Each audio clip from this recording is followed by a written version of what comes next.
নমস্কাৰ, সকলোলৈ সুপ্ৰভাত জনাই মই শিৱসাগৰ শিমলুগুৰিৰ পৰা মিতালী শৰ্মা।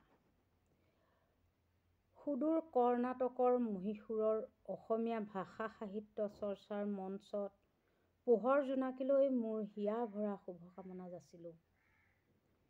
লগতে মোৰ অতিকে মৰমৰ ভাতৃপ্ৰতিম মুকিবুৰ ৰহমানে মোক এই মঞ্চখনলৈ প্ৰৱেশ দ্বাৰ মুকলি কৰি দিয়াৰ বাবে আৰু তাত একণ ঠাই দিয়াৰ বাবে মই তেখেতলৈ আন্তৰিক মৰম আৰু কৃতজ্ঞতা যাচিছোঁ। এই মঞ্চত আজি মোৰ প্ৰথমটো দিন। মই এই মঞ্চত মোৰ এটি চুটি কবিতা আপোনালোকলৈ আগবঢ়াইছোঁ। মোৰ কবিতাৰ শিৰোনাম আইৰ সপোন। আইৰ সপোন। তৰা দেখা চালিৰ তলত আয়ে সপোন ৰচে। তৰা দেখা চালিৰ তলত আয়ে সপোন ৰচে।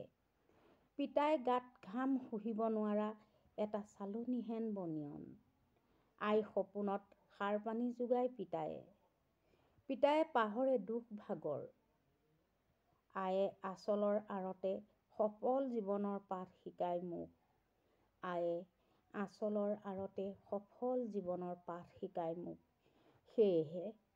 সেয়েহে আই মোৰ বাবে এখন উমাল চাদৰ আৰু পিতাই মোৰ বাবে জীৱনৰ তপত বলুকাৰ এটি শীতল মোৰ উদ্যান।